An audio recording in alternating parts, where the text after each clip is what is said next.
ये movie promote करती है एडल्ट एजुकेशन को, जिसे हम कंटिन्यूइंग एजुकेशन भी कहते हैं। इस मूवी में ये भी बताया गया है कि एजुकेशन से इंसान की सोच में किस तरह के पॉजिटिव चेंजेस आते हैं। Hello everyone, welcome to my channel. आज के इस वीडियो में हम बात करेंगे 5 ऐसे लाइफ लेसन्स की जो मूवी 10वीं हमें सिखाती है। आगे बढ़ने से पहले इस वीडियो को ज़रूर लाइक कीजिए और अपने फ्रेंड सर्कल में भी ज़रूर शेयर कीजिए। So without any further delay let's get started. Movie की अगर हम बात करें तो इस मूवी में अभिषेक बच्चन जो गंगाराम चौधरी के कैरेक्टर में हमें नज़र आते हैं, ये एक फिक्शनल स्टेट हरित प्रदेश के सीएम हैं और किसी स्कैम के सिलसिले में इन्हें जेल हो जाती है। जेल में वो काम से बचने के लिए 10वीं की परीक्षा में बैठने के लिए रिक्वेस्ट करते हैं। फिर बाद में हमें ये भी पता चलता है कि वो 10वीं की परीक्षा के लिए काफ़ी सीरियस हो जाते हैं और ये तब सीरियस होते हैं जब वहाँ की एक आईपीएस ऑफिसर उन्हें अनपढ़ गंवार कहकर डिग्रेड करती हैं। इस मूवी में कई सारे लाइफ लेसन्स हैं। स्पेशली अगर हम बात करें तो स्टूडेंट्स के लिए कई सारे लेसन्स हैं और इवन टीचर्स के लिए भी कई सारे लाइफ लेसन्स हैं, जिसके बारे में हम अभी बात करेंगे। चलिए देखते हैं कि स्टूडेंट्स के लिए इस मूवी में क्या क्या लेसन्स हैं। लेसन नंबर 1 जो मूवी 10वीं हमें सिखाती है वो ये कि ड्रीम्स को पूरा करने के लिए कोई एज लिमिट नहीं होती। यानी हमें अपने सपनों को साकार करने के लिए कोई एक उम्र नहीं होती।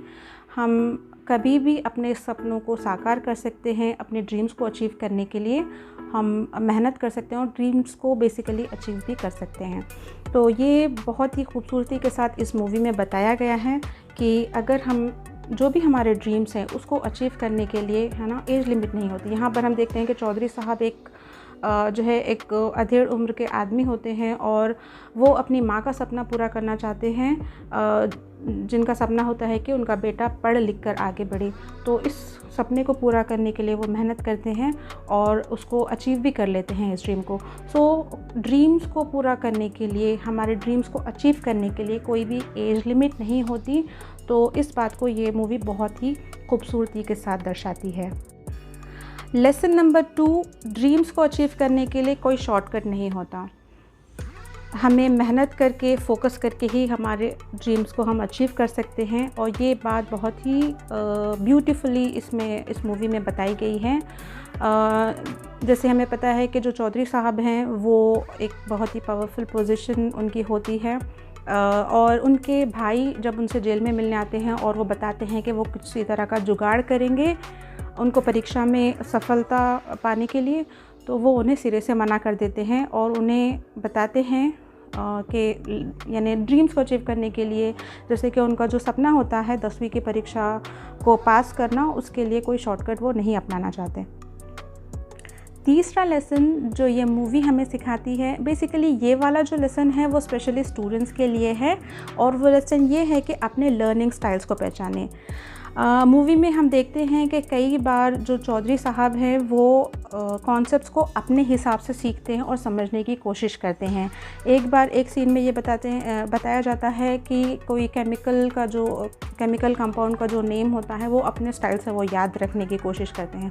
तो इसी तरह स्टूडेंट्स के लिए मैसेज यहाँ पर ये है कि अपने लर्निंग स्टाइल्स को पहचानें और उसी स्टाइल्स को अपनाते हुए कॉन्सेप्ट्स को सीखें और उनको समझने की कोशिश करें।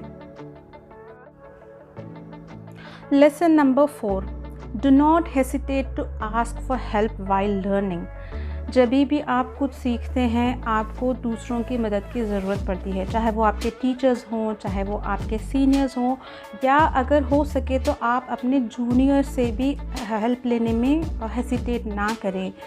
इस मूवी में इस बात को बहुत ही अच्छी तरह से बताया गया है। जब उनको कॉन्सेप्ट समझने में प्रॉब्लम होती है, चौधरी साहब को कॉन्सेप्ट समझने में प्रॉब्लम होती है, तो वो क्या करते हैं, वो हर एक बंदा जो उनके काम आ सकता है उनको वो पर्सनली अप्रोच होते हैं और उनसे रिक्वेस्ट करते हैं, उनसे हेल्प मांगते हैं उस कॉन्सेप्ट को समझने के लिए। तो ये बहुत ही बड़ा एक लेसन है हम सभी स्टूडेंट्स के लिए कि हेल्प मांगने के लिए किसी तरह का भी हेसिटेशन ना रखें। अगर आपको हेल्प छोटों से मिल सकती है यानी जूनियर से मिल सकती है तो वहाँ भी आप अप्रोच हो सके, अपने टीचर से मिल सकती है तो वहाँ भी आप अप्रोच हो, या आपके पेरेंट्स से या आपके सिबलिंग से भी अगर आपको हेल्प मिल सकती है तो उनको भी अप्रोच करने के लिए किसी तरह भी ना झिझकें। पांचवा लेसन जो इस मूवी में हमें सीखने को मिलता है वो ये है कि do not ignore your mother tongue.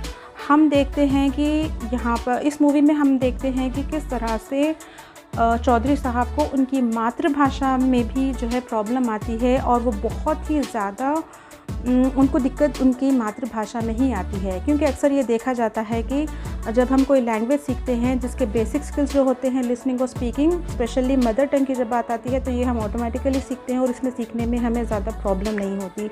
But जहाँ पर बात आती है एडवांस्ड स्किल्स की, यानी कि रीडिंग और राइटिंग की, तो हम देखते हैं कि बच्चों में रीडिंग से रिलेटेड और राइटिंग से रिलेटेड फियर है ना पाया जाता है। तो यही बात हमको मूवी में भी देखने को मिलती है और वो इतना ज़्यादा जो है उसमें घबरा जाते हैं मातृभाषा के ही पेपर में, यानी हिंदी उनकी मातृभाषा होती है और उसमें ही उनको बहुत ही ज़्यादा जो है एग्ज़ाम का फियर होता है कहीं वो फेल ना हो जाएं।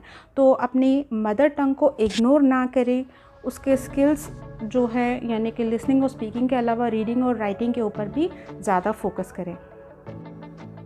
कई और भी बातें हैं जो इस मूवी में हमें देखने को मिलती हैं, जैसे कि इंसान का नज़रिया एजुकेशन हासिल करने के बाद किस तरह से पॉजिटिवली बदल जाता है, वो हमें यहाँ पर देखने को मिलता है। उसी के साथ साथ टीचर्स के लिए भी इसमें कई लेसन्स हैं, मैसेजेस हैं, जैसे कि स्टूडेंट्स के लर्निंग स्टाइल को टीचर भी समझें और उसी के अकॉर्डिंगली अपनी टीचिंग स्ट्रैटेजी को बनाएं। इस मूवी में एग्ज़ाम फियर को भी जो है फोकस किया गया है कि स्टूडेंट्स के बीच में जब एग्ज़ाम्स आते हैं तो उनके अंदर एग्ज़ाम फोबिया या एग्ज़ाम फियर जो है फियर की वजह से एग्ज़ाम फीवर बेसिकली जो है ना आ जाता है। तो उसमें ये भी बताया गया है मूवी में, और इसको हम किस तरह से टैकल करें, है ना। घबराने की कोई बात नहीं है। कोई सब्जेक्ट आप जिसमें वीक हैं, ठीक है, अगर उसमें आप थोड़ा सा मेहनत करेंगे तो उसमें भी आपको कामयाबी मिल जाएगी, लेकिन ऐसा नहीं होना चाहिए कि वो पेपर को फियर, यानी उस पर्टिकुलर पेपर जिसमें आप कमज़ोर हैं उसके फियर की वजह से आप कोई पेपर ही ना लिखें, एग्ज़ाम में अपीयर ही ना हो, तो ये बहुत ही गलत बात होगी। फ़िलहाल इस वीडियो में बस इतना ही। अगर आप चाहते हैं कि मैं इस तरह के और भी वीडियोज़ बनाऊँ तो प्लीज़ इस चैनल को सब्सक्राइब कीजिए और अपने फ्रेंड्स के साथ इसको शेयर करना ना भूलें। और हाँ, please do not forget to hit the like